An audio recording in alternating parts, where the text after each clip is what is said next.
बिस्मिल्लाहिर्रहमानिर्रहीम रब्बि इश्रह ली सदरी व यस्सिर ली अमरी वहलुल उक़दतम मिन लिसानी यफ़क़हू क़ौली। आज का जो हमारा टॉपिक है वह है कास्सी। हरारत और सफ़रा को तस्कीन देने के लिए इसका कोई सानी नहीं है, चूँकि ये मिजाजन सर्द और खुश्क है। अमूमन जो इस वक्त जो हमारा मौसम चल रहा है, सफ़रा की ज़्यादती है, हरारत की ज़्यादती है और हर कोई जो है साए की तलाश में घूम बघूम फिर रहा है। तो इसमें जो मिजाज इस वक्त हो जाता है इंसान का, उसमें हमें क्या इस्तेमाल करना चाहिए और कास्सी के क्या क्या फ़ायदे हैं, इसका मिजाज क्या है, इसके अफ़ाल इस्तेमाल क्या है, इसकी मॉर्फोलॉजी क्या है और इसका नफ़ा ख़ास क्या है। आज की जो हमारी डिस्कशन है, आज का जो हमारा लेक्चर है, इसमें हम ये सारा कुछ देखते हैं। तो सबसे पहले मफ़हूम हदीस है कि कोई दिन ऐसा नहीं गुज़रता कि जन्नत से पानी के कतरे कास्सी के ऊपर ना गिरते हों। अरबी में इसको हिंदबा कहा जाता है, अंग्रेज़ी में इसको चकोरी सीड्स कहा जाता है, उर्दू में इसे कास्सी कहा जाता है और ये मकाम पैदाइश इसकी पाको हिंद में तकरीबन तमाम दही इलाकों में इसका जो पौधा है वो पाया जाता है। मॉर्फोलॉजी क्या है इसकी? ये एक सदाबहार पौधा है। इसके ऊपर नीले रंग के फूल खिलते हैं जो कि बहुत दिलकश होते हैं, देखने में बहुत खूबसूरत होते हैं। इसकी जड़ें जो हैं लंबी लंबी होती हैं, जैसे कि मूली होती है, इस तरह लंबी इसकी जड़ें होती हैं। सदाबहार है और ये अमूमन जो है हमारे दही इलाकों में नहरी और नहर के साथ साथ जो होता है, ये अमूमन जो है गांव के लोग इससे फेमिलियर भी होते हैं और ये आम मिल जाता है। लेकिन इसका हिस्सा मुस्तामला कौन सा है? अमूमन इसके तुख्म जो है, तुख्म कास्सी जो है, जो कि सफ़ेद रंग के होते हैं, वो जो है इस्तेमाल होते हैं और सिर्फ़ हम इसके जो बाकी पूरा पौधा है उसको भी इस्तेमाल करते हैं, लेकिन अमूमन जो इस्तेमाल होता है वो इसके बीज ही हैं। तुख्म कास्सी जो है उसका इस्तेमाल ही होता है। तो आइए अब हम बात करते हैं इसके अफ़ाल और इस्तेमाल की। इसके मेन की फ़ीचर्स क्या क्या है, इसकी प्रॉपर्टीज़ क्या क्या है। अगर मैं आपसे एक बात कहूँ कि ये तिब के अंदर बहुत बड़ा हमारे पास जो अल्लाह पाक की रहमत है, जो हमारे पास ये जो कास्सी है, ये मुफ़त्ते सुदद के तौर पर काम करती है। जितनी भी अंदर सुदे बन जाते हैं, चाहे वो जिगर में हों, चाहे वो मैदे में हों, चाहे वो तहाल में हो, I mean to say that कि आपके लिवर में है, आपके स्टोमिक में है, आपके तिली में है, अगर तो इसका इलाज के लिए कास्सी जो है वो बहुत ज़्यादा मुस्तअमल है।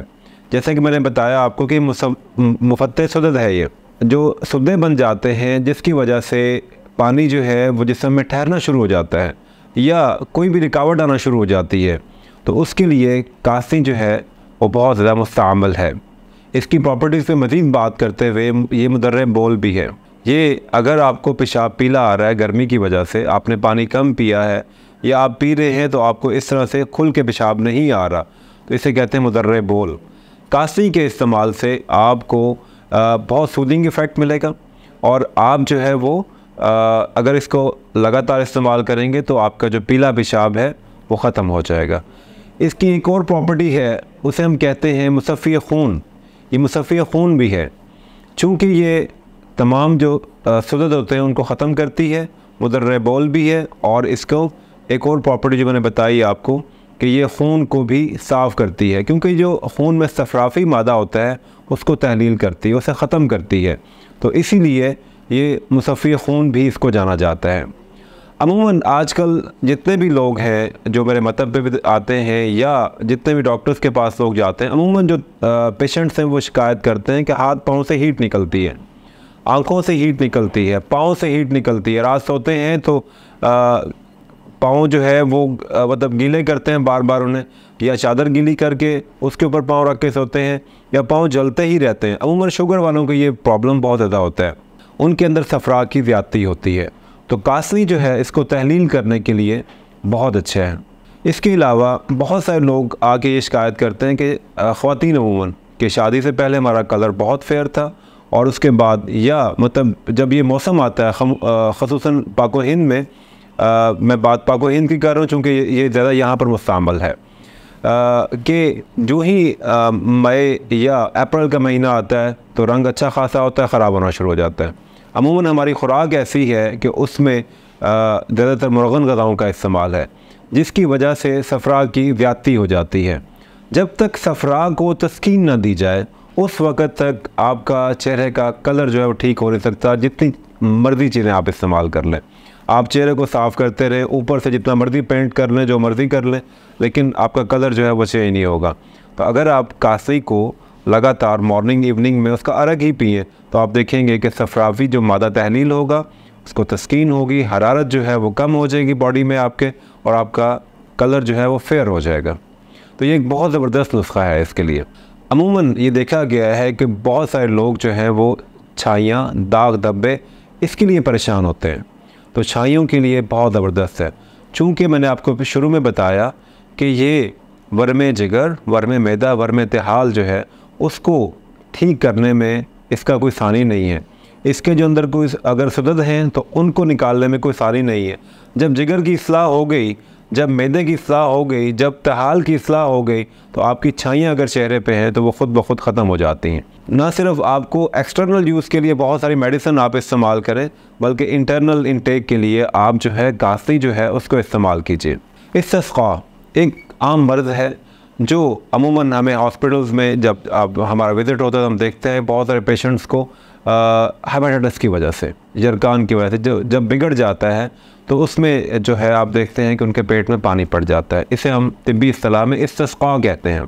तो इस्तिस्क़ा में अर्क़े कासी प्लस शरबत कासी का कोई जवाब नहीं। तो आगे मैं जो है इसको आपको बताता हूँ कि इसके तरकीब इस्तेमाल क्या है, कि आप कैसे इस्तेमाल करें। तो मैंने अभी बताया आपको कि ये मुफ़त्तिश सुदद है, मुदर्रे बौल है, मुसफ़्फ़ी खून है, हरारत और सफ़रावी मादे को तस्कीन देने के लिए इसको इस्तेमाल किया जाता है। चेहरे की रंगत को निखारने के लिए इसको इस्तेमाल किया जाता है। छाइयाँ और दाग धब्बे जो होते हैं इसको दूर करने के लिए इस्तेमाल किया जाता है। वर्म जिगर, वर्म मैदा, वर्म तिहाल के लिए और इस्तिस्क़ा के लिए कासी को इस्तेमाल किया जाता है। इसके मुरक्कबात जो मार्केट में अवेलेबल हैं वो कौन कौन से हैं? इसके मुरक्कबात में अर्क़ कासी जो है वो अवेलेबल है, शरबत कासी जो है वो अवेलेबल है। तो आइए कुछ रेमेडीज़ में आपको इसकी जो है, जो मेरे अपने ज़ाती प्रैक्टिस में है, वो मैं आपको बता देता हूँ ताकि आपको फ़ायदा हो जाए। तो सबसे पहले मैं आपको बताऊँगा यरकान के लिए, किसी किस्म का यरकान, जॉन्डिस जिसे कह लें आप अजमल वालों का, हमदर्द वालों का, तमाम कंपनीज़ का ये अवेलेबल है। आप ख़ुद भी इसे तैयार कर सकते हैं। हमारे बायो में इसका लिंक मौजूद है, उसमें मतलब आप जाके देख सकते हैं, या कमेंट्स कर दीजिए तो हम आपको और डिटेल दे देंगे। लेकिन आप करीबी तबीब के पास चले जाएं तो वो भी आपको बता देंगे। मैं अपने जो एक्सपीरियंस है वो आपसे शेयर कर रहा हूँ। यरकान के लिए शरबत कासी प्लस अर्क़ कासी और जवारिश नारीन।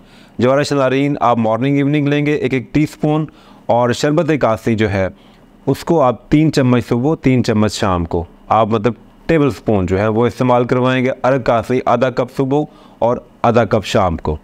फैटी लीवर, हर बंदा जो तकरीबन मतलब उसको जब भी वो स्कैन करवाते हैं उनको फैटी लीवर निकलता है। तो इसका इलाज क्या है? इसका इलाज सर बड़ा सिंपल सा है। अर्क़ मको और अर्क़ कासी जो है इसको ले लीजिए, आधा कप सुबह जो है अर्क़ कासी पीजिए, आधा कप अर्क़ मको जो है वो इवनिंग में आप इंटेक करें असर के बाद। तो ये कुछ अर्सा लगातार इस्तेमाल से आप देखते हैं कि इंशाल्लाह आपका फैटी लिवर जो है वो ठीक हो जाएगा। तिली अगर बड़ी हुई है, वर्म तिहाल है अगर, तो शरबत कासी जो है उसको 3 चम्मच सुबह, 3 चम्मच शाम। इसके बाद अमूमन लोग पूछते हैं कि हेपेटाइटिस का इसमें क्या इलाज है। तो उसके लिए मेरा जो तरीका इलाज है, मैं इसके साथ शरबत कासी, जवारिश नारीन और माजून दबीजुल वर्द जो है इसका इस्तेमाल करता हूँ। यह हेपेटाइटिस A, B, C तीनों में मुस्तअमल है और इसको इस्तेमाल किया जाता है, और इस्तिस्क़ा के लिए भी इसी को इस्तेमाल करवाया जाता है। उम्मीद करता हूँ आपको मेरी सारी बातें याद रहेंगी, और उम्मीद करता हूँ आपको मेरा जो मैंने इन्फॉर्मेशन दी इससे आप फ़ायदा उठाएँगे, दोस्तों के साथ शेयर करेंगे। अगर कोई क्वेश्चंस हों तो आप ज़रूर कमेंट्स कीजिए, और अपनी दुआओं में हमें याद रखें। बहुत बहुत शुक्रिया। अल्लाह हाफ़िज़।